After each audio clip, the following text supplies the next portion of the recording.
Welcome to Kidmissing TV. I am your host, Angelina Wilson. Today we're going to talk about the case of Lloyd Reece.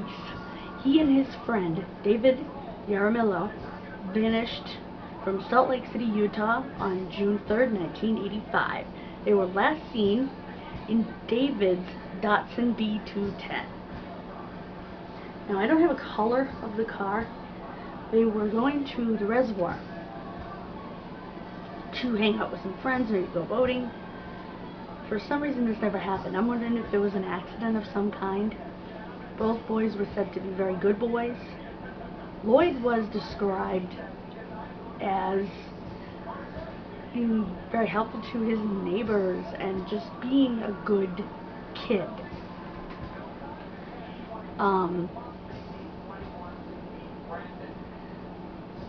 So it made no sense that he would have run away. And why, if a 21-year-old was going to leave, would he take a 14-year-old with him?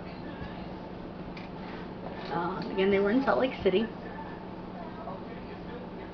If you saw the car, if you saw them, please talk to police. You never know what information you think is irrelevant might help solve a case.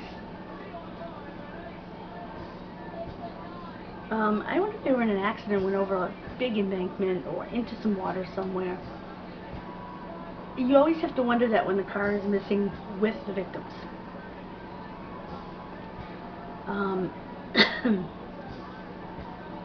Police reopened the case in 2010 to obtain DNA samples from the families, to re-interview witnesses. If you have any information, please call 1-800-THE-LOST, or I don't have the number here, but the Salt Lake City Police Department.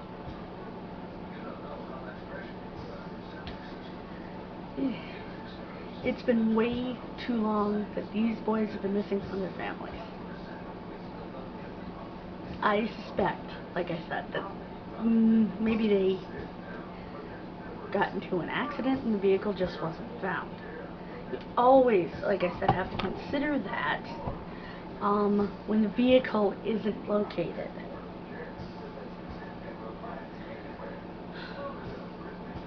And of course, it wasn't. Now, they never said what color the vehicle was or anything, but I looked up the Datsun B210. It's kind of a sporty car, actually. So perhaps they were just driving too fast. It's speculation on my part. It was so long ago, and these families need answers.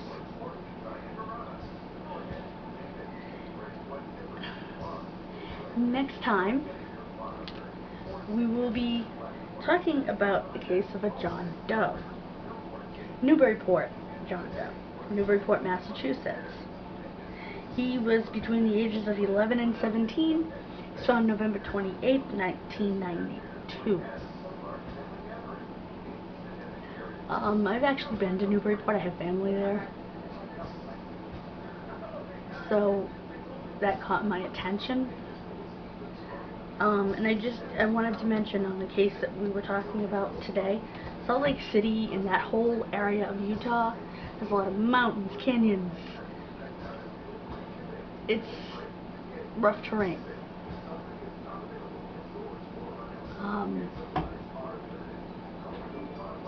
And long stretches of straight highway with mountains all around. And I've never been there, but I follow YouTubers who live there, and I've watched them drive and watched them hike. So I think pretty easy to lose a car there. So,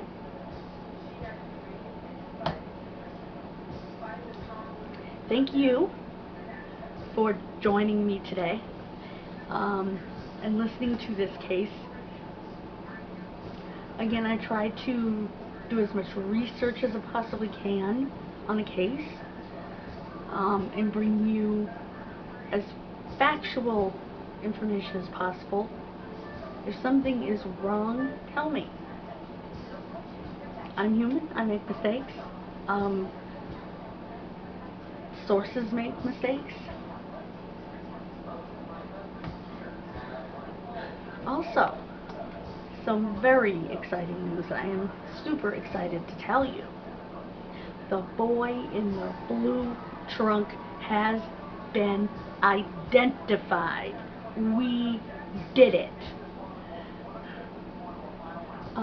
They have not released his name to the public yet, but it has been confirmed by the Joe Network that he was in fact identified. I am so beyond excited.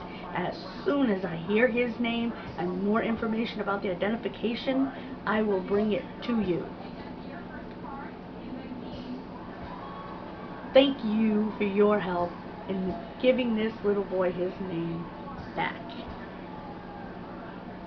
We still need to give the little boy in the box his name back. Again, that feels so good. So, on that note, have a wonderful day. I hope you stayed safe yesterday during the storm, and you'll continue to stay safe today in the remnants of this storm. God bless you, and thank you again.